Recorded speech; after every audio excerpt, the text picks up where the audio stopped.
Hello friends, welcome to my channel Poonam M Kolpe ब्लॉगमध्ये तुमचं पुन्हा एकदा स्वागत आहे.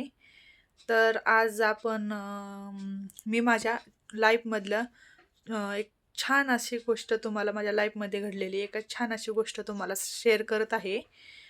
माझ्या प्रेग्नेन्सीबद्दल. डोहाळे, कोण कोण म्हणतात क्रेविंग वगैरे म्हणतात, कोण डोहाळे म्हणतात, आपल्या गावाकडे एक डोहाळे म्हणतात, सिटीत वगैरे क्रेविंग वगैरे काहीतरी बोलतात. मुलाच्या वेळेस मी रत्नागिरीला होते आणि मुलीच्या वेळेस मी आपल्या गावाला दौंडला होते. तर मला मुलाच्या वेळेस जे डोहाळे लागले होते त्यावेळेस फक्त तुम्हाला सांगते मी तिखटच खायचे.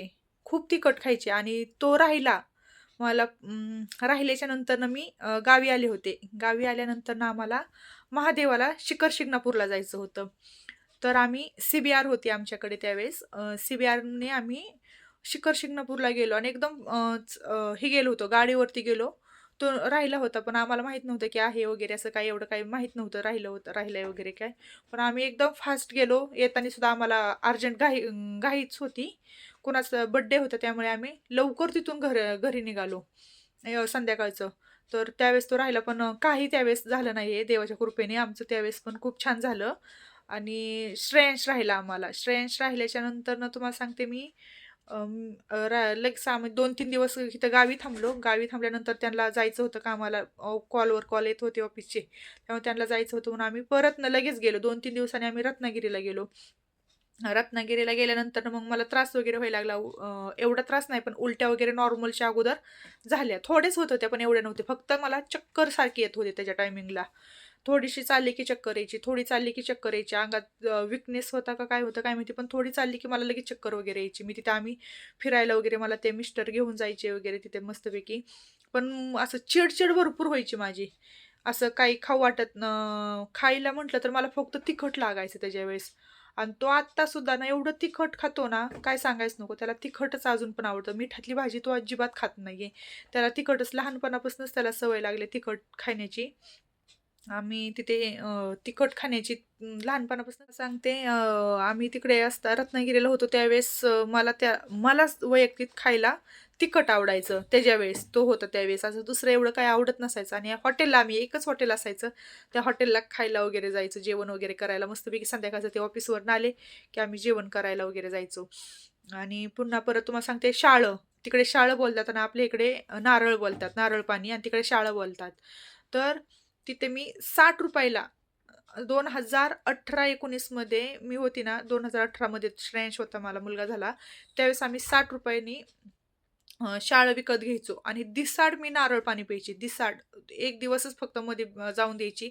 ते आणि टोमॅटो भरपूर, म्हणजे भरपूर प्रमाणात मी टोमॅटो आणि शाळाचं पाणी भरपूर पिले त्यावेळेस. कोकणात असून पण कोकणात माणसं म्हणतात ना, कोकणात गेलं की नारळ स्वस्त भेटतात वगैरे, पण तसं काही नाही. रेट भरपूर आहे तिकडे सुद्धा. शाळे वगैरे घ्यायचे म्हणले की आम्ही भाट्यावर वगैरे जायचो. म्हटलं की तिथे जायचो मस्तपैकी नारळ पाणी वगैरे. परत कणीस भाजून मस्तपैकी तिथे खायला भेटायचं. तिथे खात होते आणि शक्यतो तिखटच खाण्याचं प्रमाण होतं. आणि श्रीषाच्या वेळेस, आता मला श्रीषा झाली त्यावेळेस मला नारळ पाणी आवडत होतं. पण माझ्या ना मुलीच्या वेळेसचे सांगते तुम्हाला आता डोहाळे. जशी ती राहिली, पण मला वाटायचं की प्रॉब्लेम वगैरे किंवा येते वगैरे काय होते. मी त्यावेळेस ट्रिपला जायचं होतो. आम्ही मैत्रीण सगळे आम्ही फिरायला गेलो होतो. कोकणला गेलो होतो. कोकण ट्रिप निघाली होती आमची सगळ्या मैत्रिणींची. तर आम्ही तिकडे गेलो. म्हटलं आता माझी डेट तर सेमच होती. म्हटलं आता मला प्रॉब्लेम वगैरे येईल. तर गोळ्या खाल्ल्या मी. तुम्हाला सांगते, आम्ही 2 दिवस ट्रिपला होतो. 2 दिवस मी कंटिन्यू गोळ्या खात होते. सकाळ संध्याकाळ 2 टाईम गोळ्या अशा खात होते. पॉवरच्या गोळ्या खात होते की प्रॉब्लेम वगैरे नाही यावं म्हणून. पण तिथून आल्यानंतर तुम्हाला सांगते, मी गाडीत एवढी मस्ती धमाल वगैरे केली, एवढी डान्स केला पाठीमागे. आणि प्लस म्हणजे तुम्हाला सांगते, गाडीच्या पाठीमागचं जे सीट असतं त्याच्यावरती आम्ही बसायला होतो. मस्ती वगैरे करायचो. डान्स वगैरे तर भयंकर सांगायलाच नको. किती एन्जॉय आम्ही. माझ्या 2 मैत्रिणी, बेस्ट मैत्रिणी आणि मी. आम्ही अशा तिघीजणींनी आम्ही एवढा भयंकर डान्स केला ना, सांगायलाच नको. भरपूर डान्स केला, पण काही फरक नाही पडला. आणि तिथून आल्याच्या नंतर 2-3 दिवसांनी आम्ही चेक वगैरे केलं तर श्रीषा राहिलेलीच होती. पण मग मी खूप विचार केला की एवढ्या गोळ्या खाल्ल्या, हे खाल्लं तरी कसं काय ते झालं नाहीये की हे केलं, गोळ्या खाल्ल्या, परत डान्स केला, पाठीमागे गाडी गाडी तर कसली तुम्हाला स्पीड ब्रेकरवर कितीही होती गाडी अशी हे होते. तरीसुद्धा मला काही झालं नाहीये. आणि नंतरनं हां, ती राहिली. ती राहिल्याच्या नंतरनं मग तुम्हाला सांगते 1च महिना मला छान गेला असेल. त्याच्यानंतरनं जे मला उलट्या वगैरे झाल्या ना, भरपूर उलट्या झाल्या मला, भरपूर म्हणजे 3 महिने कंटिन्यू मला उलट्या होत होत्या. मी पाणी पिले तरी उलटी, मी जेवण केलं तरी उलटी, मी नाश्ता केला तरी उलटी. चहा तर अजिबात आवडत नव्हता. खात होते, पण सुद्धा मला आवडत नव्हतं. अ, नाहीतर माझं फेव्हरेट होतं, पण सुद्धा खाल्लं तरी मला उलट्या होत होत्या. काहीच मला अन्न अन्न हा कसलाच प्रकार पचत नव्हता. तर तुम्हाला सांगते 3 महिने त्रास झाला. नंतर मग मी हॉस्पिटलमध्ये गेले. दुसऱ्या हॉस्पिटलमध्ये गेले. म्हटलं की ह्या डॉक्टरचं काय मला वाटतं असरच नाही किंवा काय, म्हणजे मला वाटायचं की त्या गोळ्याने मला काही होतच नाही व्यवस्थित. तर मी दुसऱ्या हॉस्पिटलमध्ये गेले. दुसऱ्या हॉस्पिटलमध्ये गेल्याच्या नंतरनं गायकवाड हॉस्पिटलमध्ये मी माझी ट्रीटमेंट चालू केली. तर तिथे गेले. तिथे गेल्यानंतरनं त्यांनी मला इंजेक्शन दिलं आणि गोळ्या वगैरे पण दिले. टीटीचं एक इंजेक्शन असतं, ते 2 असतात ह्याच्यामध्ये. तर ते एक इंजेक्शन दिलं आणि गोळ्या वगैरे दिल्या, तर त्याच्यात थोडासा फरक पडला. मग मला 1 महिना म्हणजे 3 महिने मला कंटिन्यू उलट्या आल्या आणि 4थ्या महिन्यात मला एकदम नॉर्मलशी 1 दिवसातून 1च उलटी अशी होत होती. हां, दिवसातून 1 उलटी होत होती 4थ्या महिन्यात.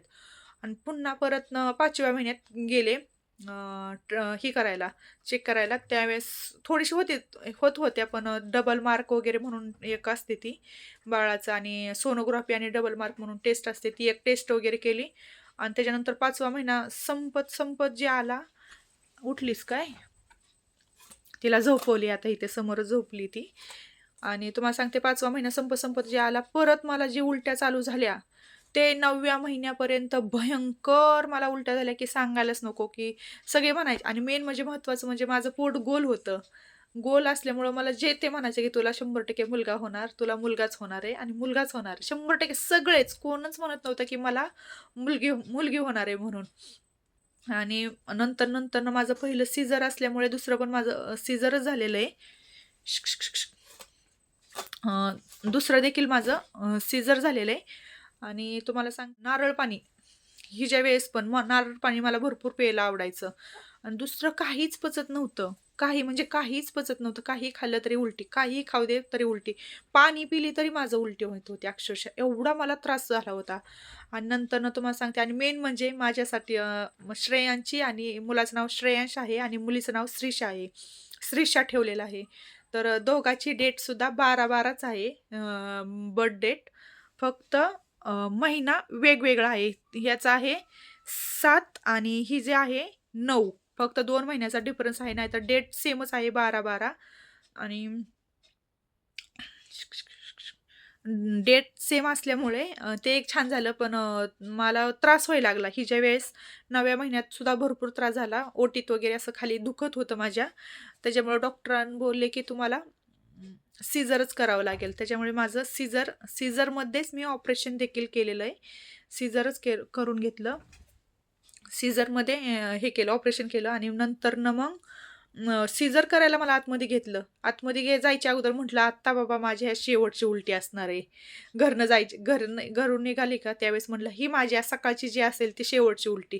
पण अजिबात नाही. मी तिथे गेले. तिथे गेल्याच्या नंतरनं मला गाडीतून उतरली अशी पहिल्यांदा उलटी करायला जावं लागलं. पळत गेले. उलटी केली. उलटी केल्याच्या नंतरनं परत तुम्हाला सांगते, म्हटलं आता नाही, आता होणार नाही, आता बास झालं. कसं तरी होत होतं, त्रास होत होता. अक्षरशः मला तिकडे ते सीझरला घेतलं. माझं ते सीझरिंग करायला सुरुवात केली होती. निम्माच्या वर झालं होतं. पार हे कट वगैरे करून ठेवलं होतं. तरी मी अशी एका साईडला तोंड करून उलट्या करत होते.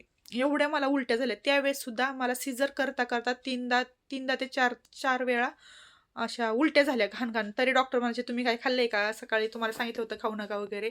पण म्हटलं, "मी काय खाल्लंच नाही, मला पचतच नव्हतं." आणि त्यावेळेस माझी शेवटची उलटी झाली. त्याच्यानंतरनं मला अजूनही, आता माझी 3 महिन्याची बाळ झाली, अजून एकही उलटी नाही झाली. हां, पण अजून खाऊ शिवाय काहीच वाटत नाही. अजून खाण्याची काही अशी इच्छा वगैरे, कारण ती हॉस्पिटलमधला जो वास स्मेल जे असतो ना, ते वास, ते अजूनसुद्धा माझ्या माइंडमध्ये बसलेला आहे. आणि त्याच्यात मी ICUमध्ये, श्रीषा बाहेर 3 दिवस होती. 3 दिवसांनी मग मला ICUमधनं श्रीषापाशी शिफ्ट केलं होतं. आणि सो तुम्हाला माझा हा आजचा ब्लॉग कसा वाटला मला नक्कीच सांगा आणि माझा जर ब्लॉग आवडत असेल तर लाईक करा, सबस्क्राईब करा चॅनलला आणि बेल आयकॉन दाबायला अजिबात विसरू नका. भेटूया आपण नेक्स्ट ब्लॉगमध्ये. बाय.